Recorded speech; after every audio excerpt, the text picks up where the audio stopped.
pas déjà fait, prenez un instant pour vous abonner à notre page et n'oubliez pas de cliquer aimer avant la fin de l'enseignement. Ouh, y en a-tu qui ont regardé la game des Canadiens hier? Y en a-tu qui ont pleuré hier? Non? Moi, j'ai regardé le match avec ma fille hier soir. On a eu... écoute, le Centre Bell était rempli. Ça a craqué, là. L'enthousiasme était à son comble. Chez nous aussi, l'enthousiasme était à son comble. Puis c'était le fun de regarder ça. Tu sais, t'écoutes avant que le match commence, là, après l'hymne national, le bruit dans le Centre Bell, le bruit de la foule qui est là. C'est assourdissant. Après le premier but des Sabres, le Canadien, en rafale, marque 3 buts. Au point où l'autre équipe était découragée, ils ont changé leur gardien en première période. Ils ont dit, il ne file pas, lui. Puis ils ont mis un autre gardien. Et puis là, l'équipe était vraiment à la fin. L'équipe était en feu. Bon, les Sabres ont scoré un autre but en fin de première.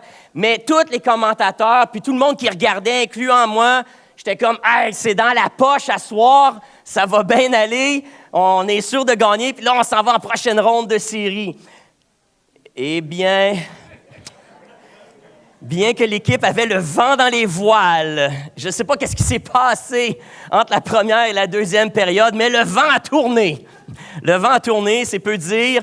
Notre équipe a terminé avec une fracassante défaite de 8-3. Rendu en troisième période, les partisans des Canadiens étaient très désenchantés, silencieux. L'équipe, là, notre équipe favorite, avait été épuisée, découragée et puis battue. La performance fabuleuse là, de la première période était juste un feu de paille. Et parfois, dans notre marche spirituelle, ça arrive-tu qu'on a des feux de paille? On vient au Seigneur.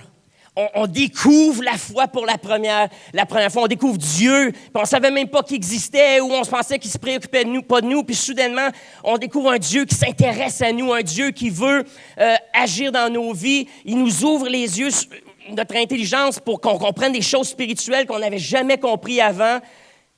C'est extraordinaire. Ou encore, on vit une situation difficile et on prie, puis là, il y a un miracle in extremis qui arrive, et puis soudainement, on est comme « Ah, oui, Dieu est bon! » Puis là, on chante comme un matin, puis on se met à danser, puis à louer, on est dans la joie totale.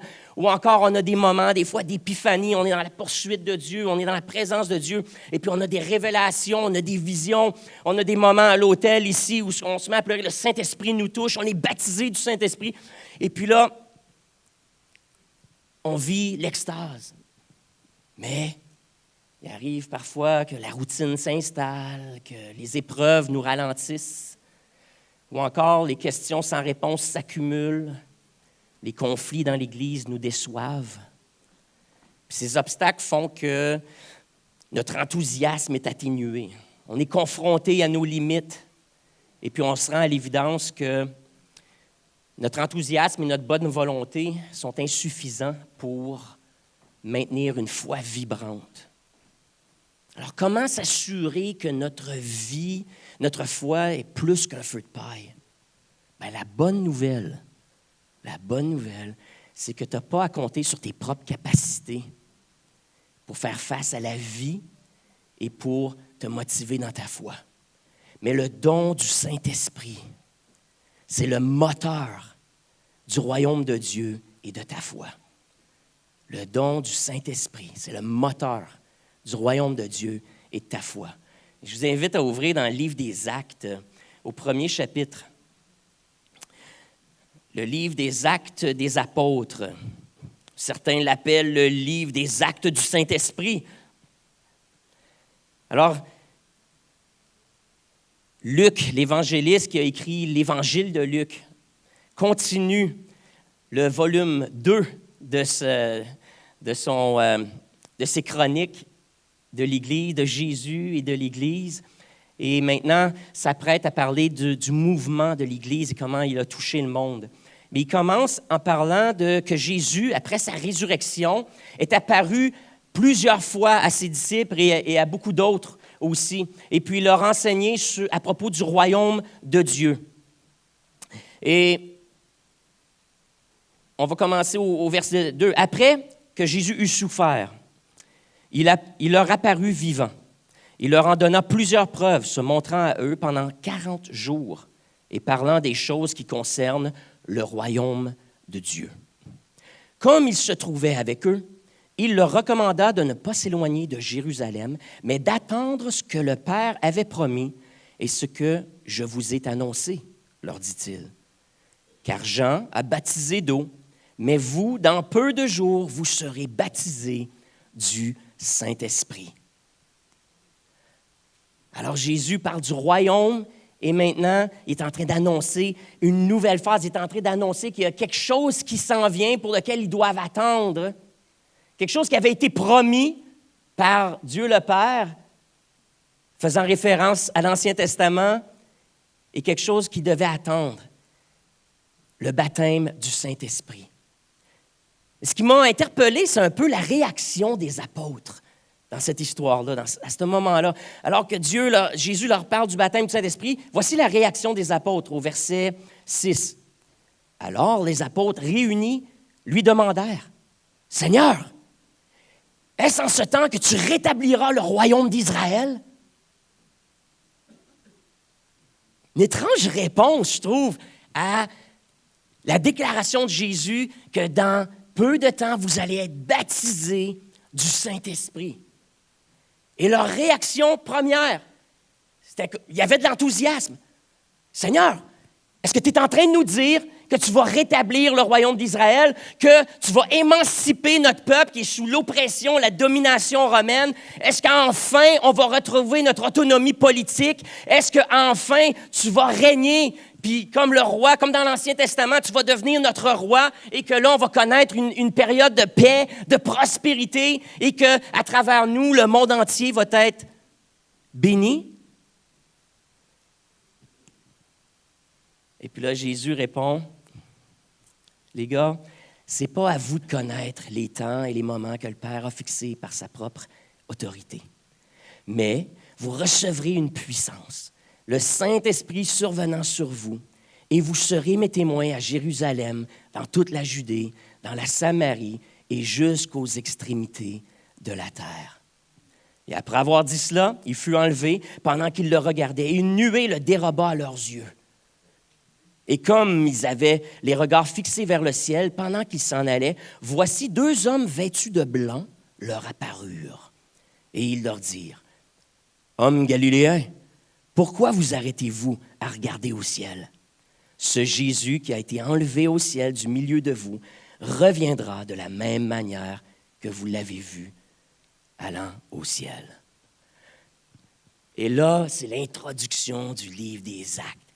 Jésus est enlevé, remonte au ciel, mais 2 anges apparaissent pendant que les gars ont les regards vers Jésus, puis ils sont comme « Ah! » Ils voient Jésus monter, puis là, 2 anges apparaissent, et puis ils leur disent « Messieurs, ce Jésus que vous venez de voir monter, il va revenir, pareil comme il est monté. » Et puis là, on arrive, puis toute l'histoire est là. Donc, toute cette question du royaume. Jésus parle du royaume. Ensuite, il dit, attendez, la puissance du Saint-Esprit s'en vient. Les disciples disent, es-tu en train de restaurer toute chose? Puis là, il dit, non, c'est pas toutes les promesses de l'Ancien Testament ne seront pas accomplies immédiatement, mais il y en a une qui va s'accomplir, c'est celle de la venue du Saint-Esprit. Et puis là, ça va vous équiper à aller par tout le monde et puis répandre la bonne nouvelle du royaume que je suis maintenant le roi de l'univers. Hein, c'est ça la bonne nouvelle. Le ciel est ouvert, Jésus est le roi et les bénédictions de Dieu, les vérités du ciel, la gloire de Dieu est accessible maintenant. On a accès.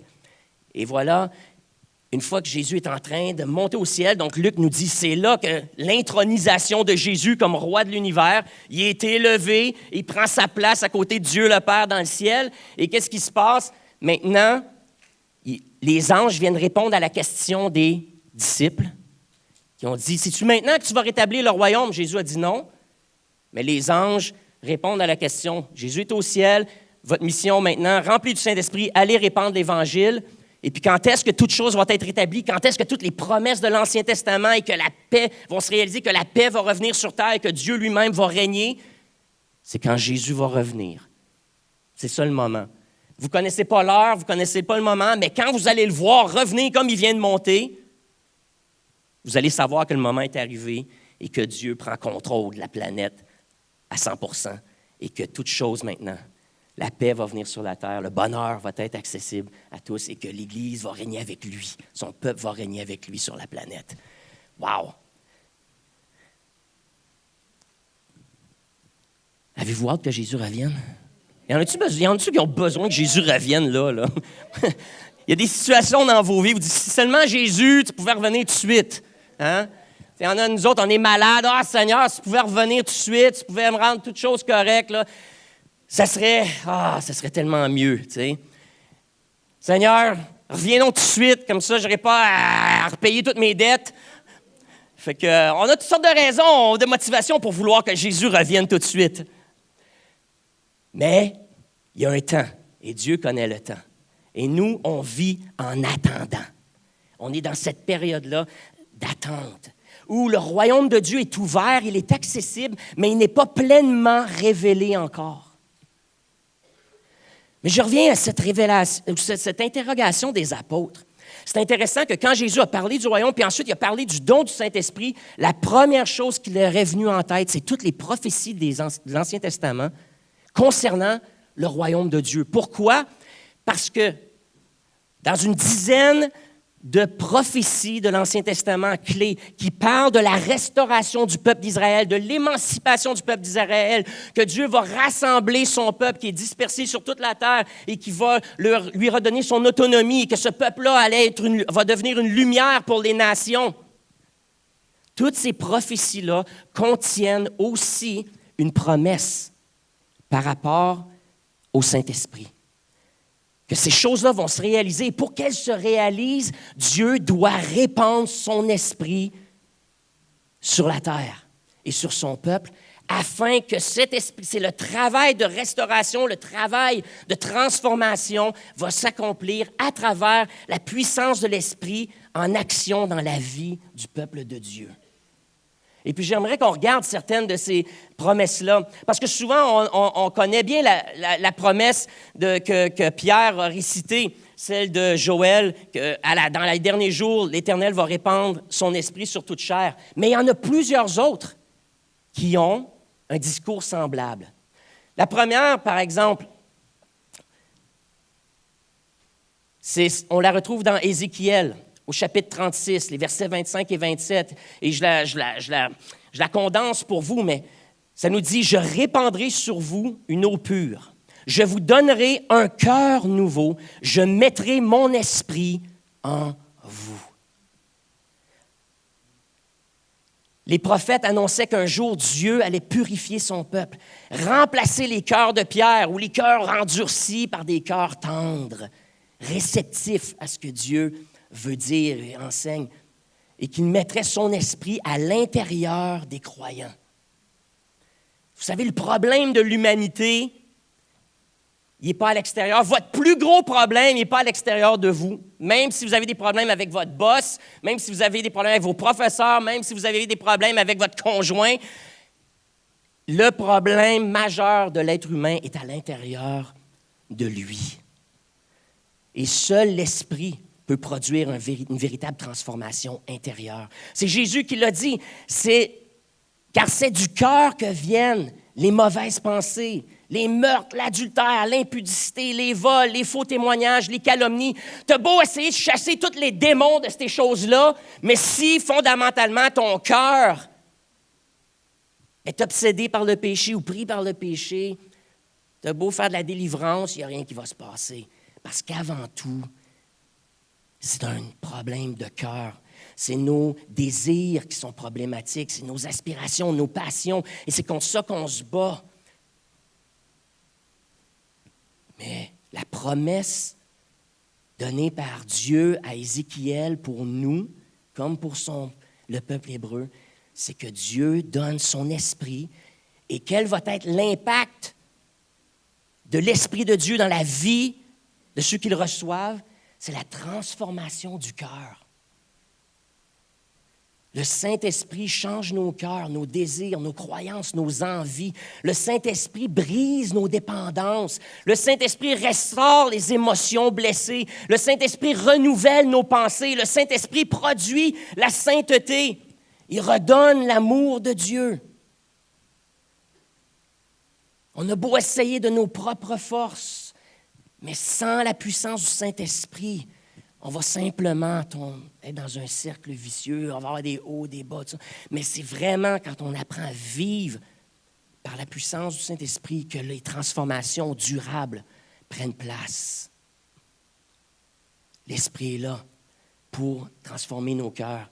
L'Esprit aussi, qu'est-ce qu'il fait? Il produit le réveil, il produit la vie. Ézéchiel, encore au verset 37, plusieurs d'entre vous allez reconnaître cette prophétie des eaux, de la vallée des eaux. Et quand Ézéchiel a prophétisé sur cette vallée des eaux, je parle des os, pas de l'eau, mais des os morts, des squelettes, la vallée des squelettes, on va l'appeler comme ça. Alors, Dieu dit à Ézéchiel dans une vision, prophétise la vie sur eux, sur les os et les squelettes morts. Les squelettes morts. Quand tu es en squelette, tu es mort. Je mettrai mon esprit, Ézéchiel 37, je mettrai mon esprit en vous et vous vivrez. Puis là, tout ça, c'est une image. Ézéchiel prophétise, les os se recollent, les squelettes se reforment, les nerfs, les muscles se forment sur les squelettes. Soudainement, la chair est là. Puis là, mais ils ne sont pas encore en vie. Parce qu'il manque quelque chose. Et puis là, l'Esprit, c'est le Seigneur lui-même qui envoie son Esprit, qui redonne vie à ces squelettes-là. Et puis là, une armée soudainement se lève. Puis Dieu dit, cette vision que je viens de te donner, c'est une métaphore pour ce que je veux faire avec mon peuple. Mon peuple est mort, mon peuple est sans vie, sans force, sans avenir. Mais avec mon Esprit, il va retrouver sa destinée, il va reprendre vie. Reprendre force.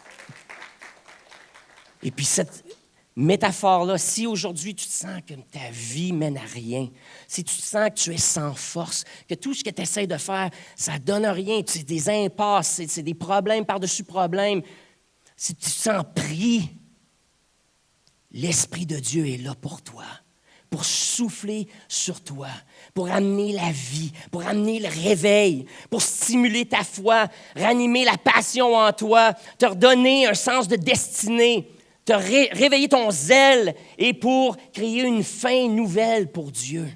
C'est ce que l'Esprit de Dieu fait. C'est ce que Dieu avait prophétisé dans l'Ancien Testament. Et c'est à ça que les apôtres pensaient quand Jésus a dit « Je vous envoie le Saint-Esprit ». Ils sont tous excités. C'est pas juste politique, mais ils savaient que cette révélation-là venait aussi avec un bénéfice pour eux en tant qu'individus et pour le peuple. L'Esprit, une autre chose qu'il fait, c'est qu'il produit un témoignage prophétique. Il fait de nous une nation de prophètes. Joël, puis ça, là, c'est la promesse, la prophétie de Joël, au chapitre 2, les versets 28 et 29, où l'Éternel dit, « Je répandrai mon esprit sur toute chair. Vos fils et vos filles prophétiseront. Vos jeunes gens auront des visions. Vos personnes âgées auront des songes. » Qu'est-ce que cette promesse-là dit?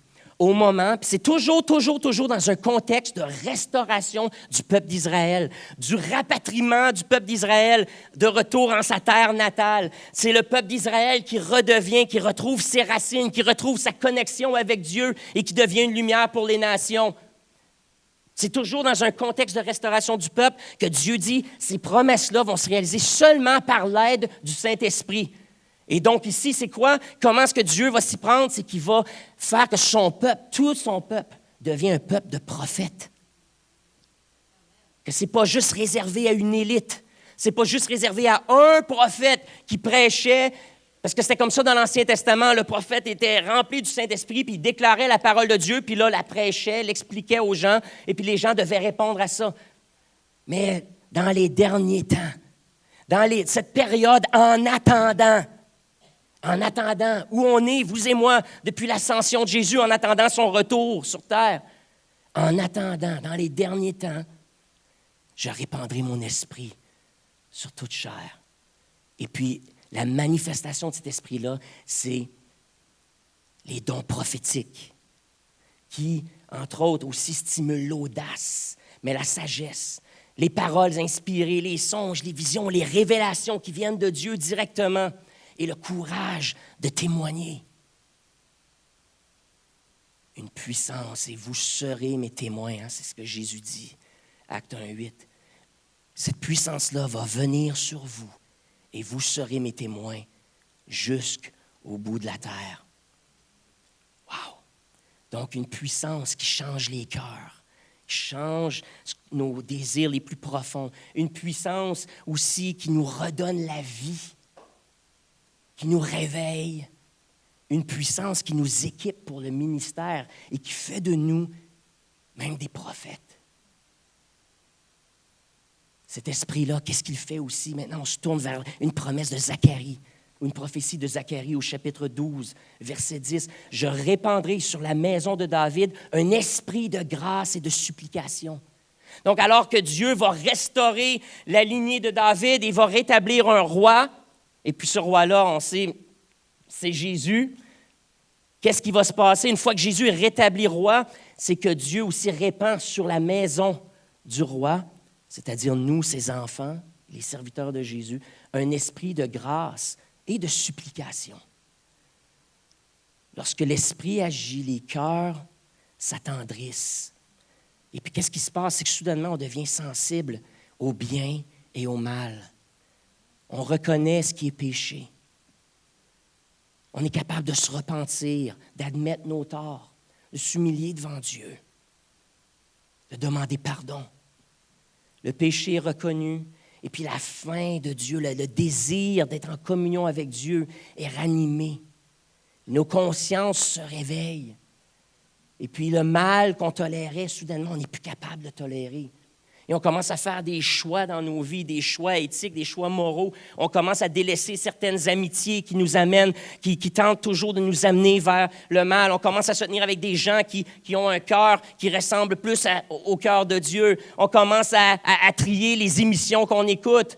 On commence à faire du tri dans la musique qu'on écoute. On commence à faire du tri aussi dans nos activités, nos loisirs. Et puis, on commence à orienter notre vie autour de ce qui est bon, ce qui est agréable, ce qui est juste, ce qui est parfait, ce qui est digne de louange. Cet esprit de grâce, de supplication, de repentance se répand.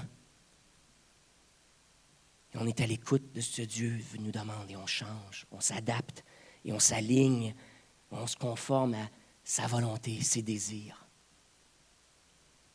Alors ça, c'est des bénédictions qui sont là pour nous individuellement, mais ce qui est beau, c'est que lorsque l'Esprit de Dieu est déversé sur le peuple, c'est aussi une bénédiction collective. Ce n'est pas juste les individus qui sont transformés, mais la collectivité est aussi transformée. Les prophètes voyaient pas juste les personnes, mais voyaient vraiment, parlaient du peuple. On parle souvent du peuple. Une nation restaurée, un peuple renouvelé, une communauté transformée par la présence de Dieu. Ézéchiel, au chapitre 36, nous révèle cette parole de Dieu lui-même. « Je vous retirerai d'entre les nations et vous serez mon peuple et je serai votre Dieu. » En parlant de cette relation intime entre Dieu et son peuple. Il se forme un peuple, il se forme une communauté, une église. Une nouvelle culture. Vous savez, en tant qu'enfant de Dieu, on représente tellement de différentes cultures ici aujourd'hui. Et c'est beau parce que premièrement, c'est ce qu'on a chanté et ça fait partie des prophéties que les peuples se rassembleront pour adorer Dieu.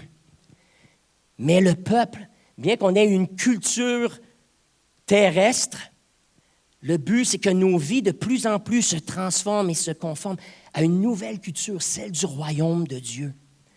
Et peut-être certains qui êtes ici pour la première fois, vous dites, comment ça se fait qu'il y a des gens de toutes sortes de nations qui sont là, puis ils rient, ils parlent ensemble, sont assis un à côté de l'autre, ils ont du plaisir ensemble, ça danse, ça saute, puis ils ont l'air unis.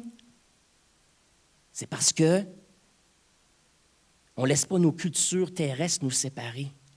Mais on a une culture commune qui est beaucoup plus grande, celle du royaume de Dieu. Cette culture que Jésus nous a parlé, qui est basée sur des valeurs comme l'amour, le respect, l'amour du prochain, le don de soi, le don du sacrifice, de mettre les autres avant nous-mêmes, les intérêts des autres avant nos propres intérêts, des choses qui font pas de sens dans le monde dans lequel on vit. Mais on vit à l'envers du monde. On vit à l'envers de la culture populaire quand on fait partie du peuple de Dieu. Mais c'est à ça que sert l'Esprit, c'est que Dieu se forme un peuple. Puis ça, c'est un miracle. C'est un miracle que, je ne sais pas si vous le savez, mais il y a des recherches que le gouvernement a fait faire sur qu'est-ce qui fait que la place cruciale de l'Église dans l'intégration des immigrants au Canada. J'ai assisté en automne passé à un séminaire là-dessus. Il y avait des ministres et des chercheurs de l'Université de Montréal qui sont venus étudier les églises, entre autres certaines églises de Sherbrooke même. Je ne sais pas pourquoi ils ne sont pas venus nous voir, mais on n'a pas fait partie de l'étude, mais ils racontaient et ils sont émerveillés de voir comment les églises sont des catalystes pour l'intégration. Puis quand je regarde, moi, je vous regarde ce matin, puis on chante ces chants-là, hein, de tous les peuples, de toutes les nations, vont déclarer la bonté de Dieu, puis on le fait ensemble, puis on chante à l'unisson. Ça, c'est un miracle. C'est un miracle. C'est un miracle, oui, oui. Et le gouvernement aura beau étudier les facteurs anthropologiques et psychologiques et sociaux qui contribuent à ça, mais s'ils essaient de le reproduire sans l'Esprit de Dieu, ça ne marchera pas. Ça ne marchera pas. C'est un miracle. C'est l'Esprit de Dieu qui l'accomplit. L'Esprit produit l'unité, puis une identité commune, cette culture de son royaume. Et Ézéchiel, chapitre 37 encore, en parle. « Je rassemblerai de toutes parts les nations, ils formeront une seule nation. » Une seule nation. Pas des Québécois, pas des Ivoiriens, pas des Haïtiens, pas des Mexicains, ou peu importe d'où on vient, mais la nation du royaume de Dieu, la nation de Dieu, la nation de Dieu. Oh, je ne suis pas certain comme on y va avec foi là-dedans, puis on essaie de comprendre c'est quoi, puis on essaie de séparer un peu. C'est sûr qu'on amène toujours un petit peu de nos couleurs dans tout ça. On amène des éléments de les cultures dans lesquelles on a grandi. Ça va toujours faire partie du mix. Mais tant que nos yeux sont sur le Père, rassembleur, tout est possible. Tout est possible. Un nouveau peuple, une nouvelle culture. Une Église remplie de l'Esprit devient unie. Elle devient unie non seulement en parole, non seulement en croyance, non seulement avec un code éthique semblable, mais elle est unie dans la mission aussi, unie dans sa générosité. Hein? C'est pour ça qu'on fait cette campagne-là. Puis c'est nous ici, là, cette nation de Dieu qui est en train de faire la différence, qui nourrit là, des centaines de familles par année avec le comptoir alimentaire qu'on a, qui fait des interventions sociales. C'est nous, ensemble, qui permettent ces choses-là, qui permettent qu'on est là, qu'on fait de la guérison intérieure, de la relation d'aide, du counseling. C'est nous, cette nation-là, ensemble, qui permet, unis dans la mission, qui envoie des gens dans la rue, qui envoie des gens aux extrémités de la terre, qui est en train de construire un aqueduc dans un petit village en Haïti pour donner de l'eau à au-dessus de 2000 personnes ou 2000 foyers, je pense. C'est 2000 foyers. Donc, c'est nous qui donnons la nourriture et de l'eau potable à des enfants, 14 orphelins au Congo, en République démocratique du Congo. C'est nous qui faisons ça ensemble. C'est nous qui faisons ça ensemble, l'Église. Avec notre générosité, unis non seulement en parole, mais en action, unis dans notre accueil, remplis de l'Esprit pour accueillir. C'est toujours une marque des gens qui, quand je parle, on fait les soirées de bienvenue, on demande aux gens qu'est-ce qui vous a attiré à l'Église à Carrefour, qu'est-ce qui fait que vous êtes restés? Et puis souvent la réponse, c'est l'accueil que j'ai ressenti. L'accueil que j'ai ressenti. Donc, merci. Une Église unis dans la mission. L'Esprit produit aussi un peuple qui est saint. Pas juste des individus qui sont transformés de cœur, mais un peuple aussi qui est mis à part, qui est saint. Ézéchiel, au chapitre 36, « Je mettrai mon esprit en vous et je ferai que vous suiviez mes ordonnances. » C'est-à-dire que c'est facile, lorsqu'on est rempli du Saint-Esprit, de faire ce que la Bible nous dit de faire. Ça devient facile de changer nos mœurs, de changer nos habitudes. Ça devient facile. On commence à comprendre pourquoi Dieu dit « pas de sexe avant le mariage ». Parce qu'on comprend soudainement, à travers les yeux de Dieu, que la sexualité, c'est fait pour unir deux personnes, pour que deux personnes deviennent dépendants, là, addicts l'un de l'autre, obsédés par le corps de l'un et de l'autre. Et quand on préserve ça, puis qu'on prend soin de ça, le couple en sort plus fort. Mais que si tu as connu plein de monde avant, à un moment donné, tu amènes tout ça, tout ce bagage-là dans ta relation, puis tu n'es plus en train de découvrir juste ta personne, mais tu es toujours en train de comparer ton conjoint. Même chose avec la pornographie. Mais quand tu es rempli du Saint-Esprit, tu commences à voir les choses à travers la lentille de Dieu. Et puis on est capable, non seulement on l'accepte, mais on se dit, mais c'est ça qui est le meilleur pour moi. Puis c'est évident, me semble. Soudainement, la logique des commandements de Dieu, on la comprend. Donc, c'est plus un fardeau. On parle de générosité, on parle tantôt je parlais de donner notre dîme, d'être intentionnel avec comment de donner régulièrement et intentionnellement à chaque paye. Lorsqu'on est dans le monde, puis qu'on arrache, puis on n'arrive pas, puis on a peur de ce qui va arriver demain, puis donc notre mentalité, c'est toujours d'accumuler, puis s'empêcher, éviter la banqueroute, puis juste payer nos dettes. Ça ne fait pas de sens de donner à un organisme comme l'Église. Mais quand tu es dans le royaume de Dieu, puis là, tu comprends le principe de la dîme, puis que Dieu dit, plus tu donnes, plus moi je peux te donner. Quand tu donnes, tu te vides la main, moi je peux remplir ta main. Soudainement, tu commences à réaliser que l'économie de Dieu fonctionne différemment que l'économie dans le monde. Puis là, tu commences à mettre ça au défi, à le tester, et puis tu réalises que Dieu prend soin de ses enfants. Ce qui permet qu'à un moment donné, tu passes, OK, je donne ma dîme, mais là, je vais être généreux et je vais donner au-delà en offrande pour accomplir des choses pour l'expansion de l'Église. Alors, c'est pour ça la campagne qu'on fait, parce qu'on sait qu'ensemble, on est plus fort, mais parce que l'Esprit est là. L'Esprit est là, puis on comprend ces choses-là lorsqu'on est rempli du Saint-Esprit. Donc, l'obéissance, la consécration devient facile. Faire des choix pour Dieu devient plus facile. Et on a une culture de fidélité envers Dieu. Ensemble, ce n'est pas juste une personne, mais un peuple qui est comme ça peut transformer une société. Là. Une société. L'Esprit de Dieu, une puissance collective pour nous, le peuple. Agé. Maintenant, on passe d'Ézéchiel, puis on s'en va dans le prophète Agé, un petit livre de la Bible, je pense qu'il y a 3 chapitres dans le prophète Agé. Et puis, Dieu révèle ceci à Agé. Il dit, écris ça, « Mon esprit est au milieu de vous, ne craignez pas. » Un esprit, quand l'Esprit de Dieu est répandu sur son peuple, le peuple devient courageux.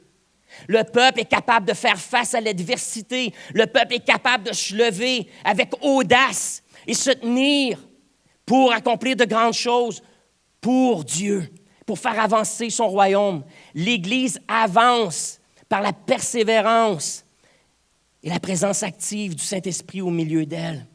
L'Esprit, je vous donne mon esprit afin que vous n'ayez pas peur, mais que vous soyez remplis d'audace, de courage. Wow! Un esprit qui fortifie, un peuple qui se lève, peu importe ce que la culture autour dit, qui ne flanchera pas, qui ne changera pas l'Évangile pour s'adapter au vent culturel, au changement, au mode culturel, mais au contraire, qui va se tenir pour le royaume de Dieu. Wow! L'Esprit produit aussi la justice et la paix. Ésaïe, prophétie d'Ésaïe au chapitre 32. Là, on est encore en train de juste... À quoi pensaient les apôtres quand Jésus a dit « Je vais répandre mon esprit » ? Vous comprenez-vous à comprendre pourquoi là, il était enthousiaste? Hein? Es-tu en train de dire que tu rétablis toutes choses, ton royaume est arrivé, la paix sur la terre, la paix dans le monde, on rembarque dans notre destinée. Il pensait à toutes ces prophéties-là où l'Esprit de Dieu est mentionné et aux promesses qui viennent avec, aux bénédictions qui viennent avec ça. Donc, Ésaïe, chapitre 32, les versets 15 à 18, je condense, mais jusqu'à ce que l'Esprit soit répandu d'en haut sur vous, l'œuvre de la justice sera la paix. Et puis Dieu prophétise et dit à son peuple, quand je vais répandre mon esprit, vous allez connaître c'est quoi la vraie justice, c'est quoi la paix dans vos communautés. Les relations changent, la société change, les valeurs changent lorsque l'Esprit de Dieu est répandu. Et ce n'est pas juste sur son peuple, mais ça déborde. Comme on a fait à petite échelle avec le Samaritain, hein? Comme l'Esprit est sur nous, on veut aider, et puis à chaque semaine, il y a des centaines, pas des centaines, on donne quoi, entre 40, environ 40. On est rendu à combien, là, Gérard? Fait qu'autour de 40 paniers à chaque semaine qu'on donne à des foyers. Et puis, on a l'occasion, on a des gens qui sont là pour les accueillir, puis qui vont parler de l'Évangile avec eux, que si les gens ont des besoins, ils vont prier avec eux. Donc, on ne fait pas juste donner la nourriture, mais on veut donner des miracles aussi. Et notre équipe est là pour bénir ces gens-là, puis bâtir des liens avec eux, et pour qu'ils soient touchés par l'amour de Dieu. Et puis c'est comme ça, petit à petit, on change notre environnement, nos communautés. L'Esprit de Dieu agit. Puis c'est pour ça que maintenant, on passe à cette phase où on engage un directeur, parce qu'on sait que Dieu nous appelle à faire beaucoup plus pour bénir notre communauté. C'est pour ça qu'on a fait une levée de fonds pour investir dans le Samaritain. Il est temps de passer à la prochaine étape. On ne veut pas juste toucher 40 foyers par semaine ou quelques centaines de familles par année, mais ce qu'on veut, c'est vraiment impacter notre voisinage au complet. On veut impacter la ville au complet. Et il y a des besoins que le gouvernement, que ce soit le gouvernement municipal ou provincial, ne sont pas capables de rencontrer présentement. Il y a des failles dans le système. Et puis, on est dans cette période, on demande par le Saint-Esprit, montre-nous sont où les besoins à combler afin que l'Église puisse se lever et rencontrer ces besoins-là. Alors, priez avec nous, alors qu'on amorce cette phase-là. Priez avec nous que le Seigneur nous révèle vraiment là où on peut s'impliquer, qui va faire une différence et qui va faire briller Jésus et son Église. Donc, c'est à ça que les apôtres pensaient. C'est à ça qu'ils pensaient quand Jésus a dit « Je répandrai mon esprit ». Ou « Attendez, pensez-vous que ça vaut la peine d'attendre » quand Jésus leur a dit « Attendez, restez à Jérusalem et attendez, Dieu se prépare à faire quelque chose. » Pas comme vous le pensez. Eux pensaient surtout politique. Puis qu'à travers la révolution politique que Jésus allait apporter, que là, les nations allaient être bénies, puis que le peuple allait être béni, qu'il allait goûter tous ces bénéfices-là. Mais Jésus dit, non, ça marche à l'envers. Ça marche à l'envers.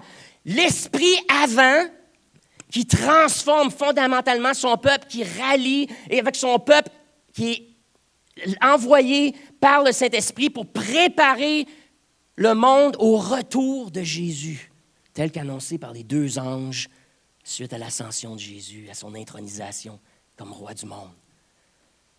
Notre job, notre désir, notre aspiration doit être d'être rempli du Saint-Esprit, de rechercher le baptême du Saint-Esprit. Je rencontre tellement de gens qui sont bien intentionnés, qui aiment Dieu, mais qui luttent, qui ont de la difficulté à avancer parce qu'ils le font avec leurs bonnes intentions et leurs motivations humaines. Le message de l'Évangile les a touchés. Ils y ont cru. Mais il manque cette puissance-là. Et donc, ils avancent, mais à petits pas, où c'est 1 pas en avant, 2 pas en arrière, puis un cha-cha, on pourrait dire. Il manque cette puissance. Cette puissance qui ne vient pas de nous, qu'on ne peut pas conjurer nous-mêmes, là. Mais cette transformation qui vient de Dieu, qui crée le vouloir et le faire en nous. On vit dans une époque là, d'anxiété, de confusion, de fatigue spirituelle, de toutes sortes de dépendances, d'instabilité. Mais Jésus n'a jamais voulu que son Église fonctionne sans le Saint-Esprit. Il ne veut pas qu'on soit un reflet de la société et de ses difficultés, mais qu'on soit un modèle de ce qui peut être quand les gens s'alignent avec l'Esprit de Dieu et Jésus comme roi. C'est notre mission, c'est à ça que sert l'Église, c'est d'être un modèle à petite échelle de ce que le royaume futur de Dieu va avoir l'air. Et puis il y a certaines dimensions de ça, on a vraiment commencé à le vivre. Les nations qui s'unissent, la générosité, les valeurs qui transforment, de faire du bien. On le fait déjà. Donc là, c'est, Seigneur, qu'est-ce qu'on doit faire encore pour être un modèle encore plus percutant et plus brillant encore de ce que le futur nous réserve lorsque tu vas revenir, remettre les pieds sur terre pour régner. L'Église a besoin, pas juste d'une petite amélioration, mais d'une effusion fraîche du Saint-Esprit.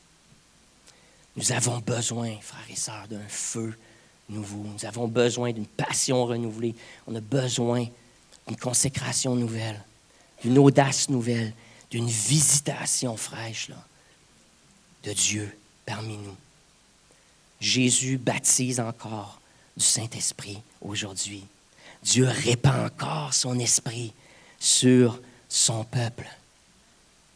Le Saint-Esprit, c'est le signe que le royaume de Dieu est déjà en mouvement. C'est le moteur qui propulse l'Église jusqu'au retour de son roi. Alors, je vous invite à fermer les yeux.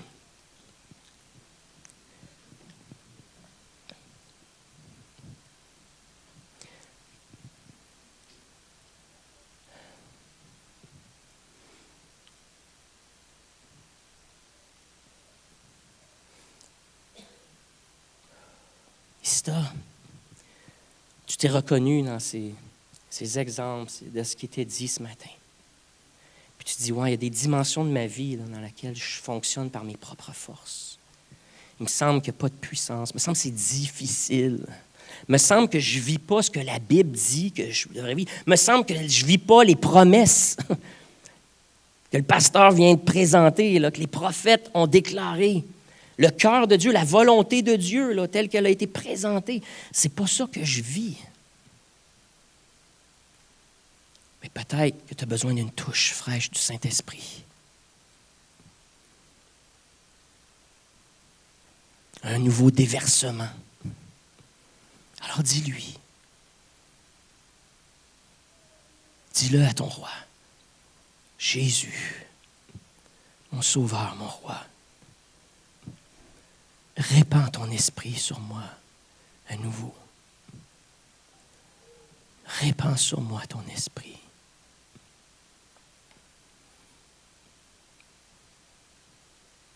Fais-moi goûter aux bénédictions rattachées au déversement de ton esprit.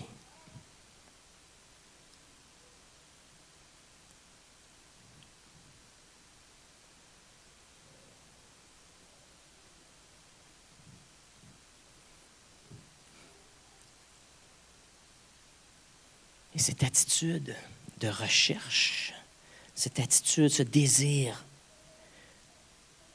ce que je nous invite à faire en communauté, c'est que la semaine prochaine à l'Église, dimanche matin, ça va être c'est le jour de la Pentecôte ou la fête de la Pentecôte. Kathleen va prêcher, on va parler sur le baptême du Saint-Esprit. Les hommes, on va être à la retraite.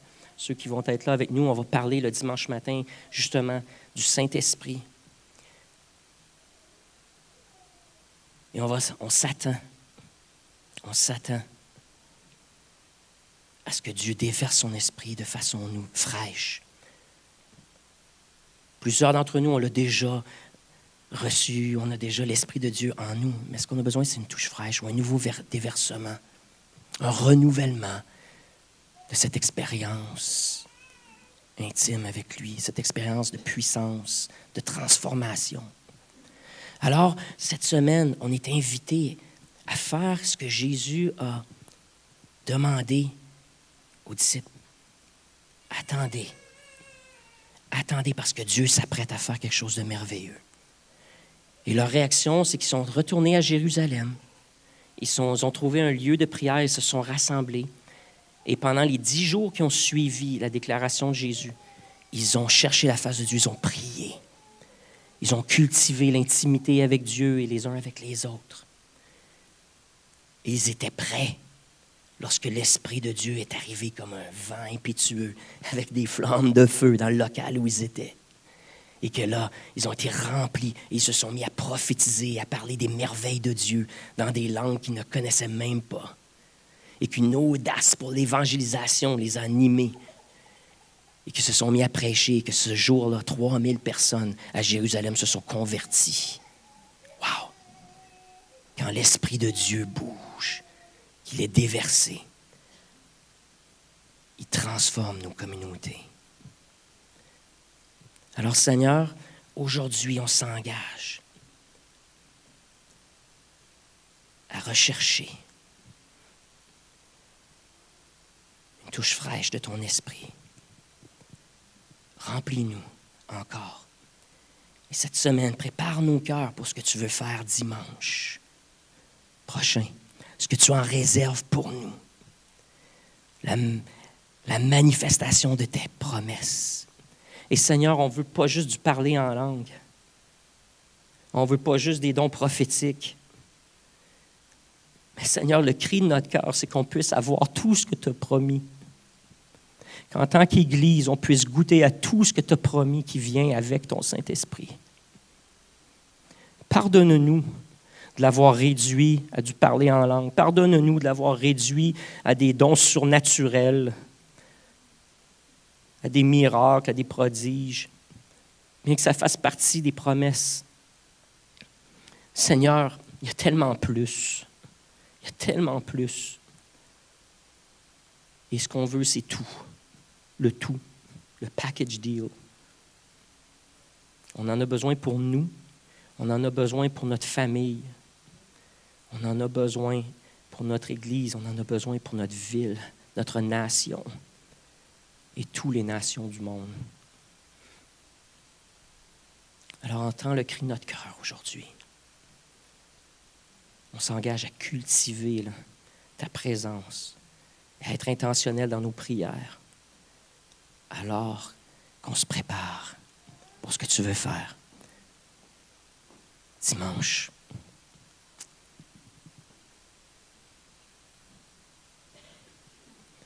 Amen. Amen. Si ce n'est pas déjà fait, prenez un instant pour vous abonner à notre page et n'oubliez pas de cliquer « Aimer » avant la fin de l'enseignement. Si vous avez besoin de prière ou d'accompagnement spirituel, n'hésitez pas à communiquer avec nous à l'adresse courriel suivante: sos@lecarrefour.org.